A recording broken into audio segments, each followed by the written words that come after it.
એકવાર ભગવો લજવાયો છે અને સંત પર લાગ્યો છે છેતરપિંડીનો આરોપ। આ સમગ્ર મામલો જમીનને લઈને છે અને તેમાં જે વિગતો મળી રહી છે તે અનુસાર કરોડોની છેતરપિંડી થઈ હોવાની વિગતો મળી છે। સુરતની ઘટના કે જ્યાં સાબરમતી નદી કિનારે પોઈચા જેવું મોટું સ્વામિનારાયણ મંદિર બનાવવાના નામે તબીબ પાસેથી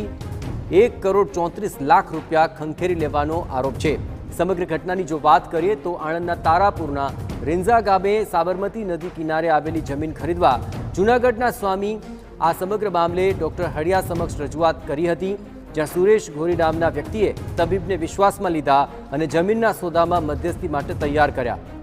સુરેશ ગોરીએ તબીબને વિશ્વાસ અપાવ્યો હતો કે સંતો જમીનના સોદામાં સીધી રીતે સંડોવાતા નથી, એટલે જાણીતા લોકોને મધ્યસ્થી તરીકે રાખતા હોય છે, જેમાં નક્કી કરાયેલી જમીન પર થોડો ફાયદો મેળવીને સંતો જમીન ખરીદી લેતા હોય છે।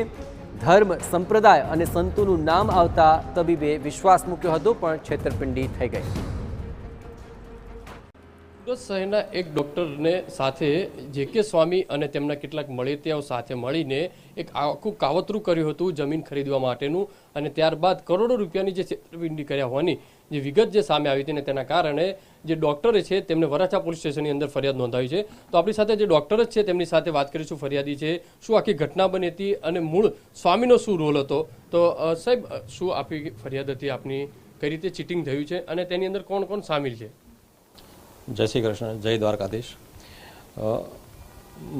મારા કેસમાં એવું બનેલું છે, થોડુંક દૂર આગળ,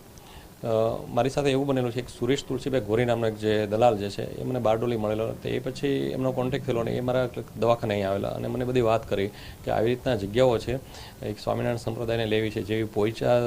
સંપ્રદાય જે બનાવેલો છે મંદિરને એવું બધું, એ રીતે આપણે અહીંયા એક જગ્યામાં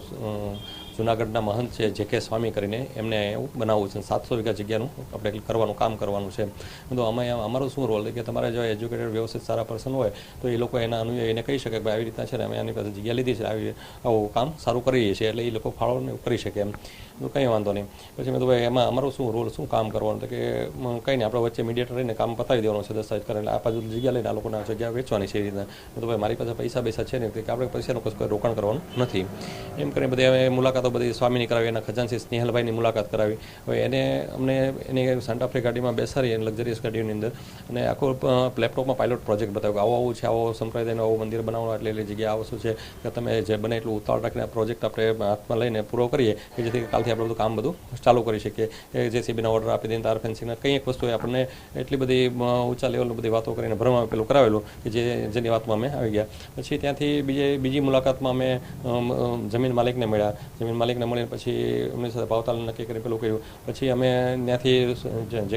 જે.કે. સ્વામી જે છે એને મળવા માટે જૂનાગઢ જવાના હતા, તો એમને એવી વાત કરી કે તમે જૂનાગઢ ધક્કો નાખો કંઈ નહીં, હું રસ્તામાં છું, આપણે મારા હરિભગતનો પેટ્રોલ પંપ છે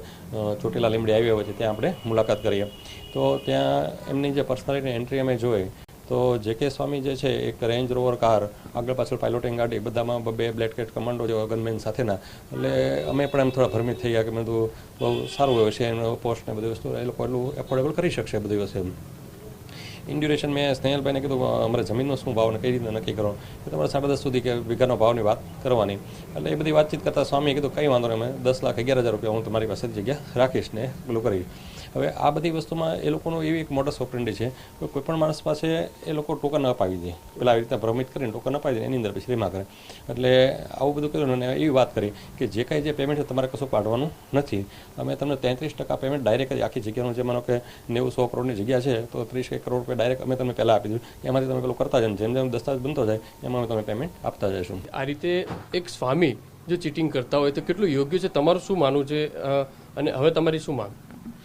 મારી માંગમાં તો એવું છે, પહેલાં તો અમારા પૈસા જોઈએ, બીજું કે જેમ આજે હું તમારી સાથે ખુલાસીને આવ્યો છું, આ લોકોએ કંઈક લોકો સાથે આવી રીતના ચીટિંગ કર્યું છે એવું મને અમુક બીજા મેં જ્યારે ફરિયાદ દાખલ કરી હતી, 1-2ના ફોન આવે બધું કીધું કે અમારી સાથે આવું થયું, તો હું એ લોકોને પણ એવું એક આહવાન કરું છું કે ઈશ્વરને પ્રાર્થના કરું કે જે લોકો સાથે આવું થયું હોય એ લોકો બહાર ખુલાસીને આવો, કે જેથી કરીને આવા ચીટરિયાઓ, હું સ્વામિનારાયણ ભગવાનને 100 વખત પ્રણામ કરું છું, સ્વામિનારાયણ ભગવાનની વાત નથી કરતો, પણ સ્વામિનારાયણ સંપ્રદાયના નામે આવા પાખંડી સાધુઓ જે છે, કંઈક લોકોના જે નાના માણસોના જે ઘરના દીવાઓ ઓલવી નાખે છે, એના માટેથી હું એક સરકારને પણ કહું છું ને પોલીસને પણ કહું છું કે તમે આ લોકોનો વ્યવસ્થિત પર્દાફાશ કરો, એના ગુના પ્રમાણે જે કંઈ કાર્યવાહી થતી એ તમે કરો। જે રીતે એક ડૉક્ટર સાથે જે રીતે ચીટિંગ કરી છે અને ડૉક્ટરે નાના નાના લોકો સાથે જે રીતે રૂપિયા લીધા હતા અને આ જમીનમાં રોકાણ કરવા માટે મૂક્યા હતા, પણ કે જે ચીટર જે આખી જે ગેંગ છે તેમના દ્વારા કરોડો રૂપિયાનું જે છે ચીટિંગ કરી અને ફરાર થઈ ગયા છે. હાલમાં તો વરાછા પોલીસની અંદર આ બાબતે ગુનો નોંધાયો છે અને પોલીસ દ્વારા હવે જોવાનું રહ્યું કે આ જે આખી જે ગેંગ છે તેને ઈસમો જે સંડોવાયેલા છે તેમને કઈ રીતે ધરપકડ કરે છે અને તેમના સળિયા પાછળ ક્યારે ધકેલશે. કેમેરામેન સંજય ચંડલ સાથે બલદુ સુથાર, TV9 સુરત.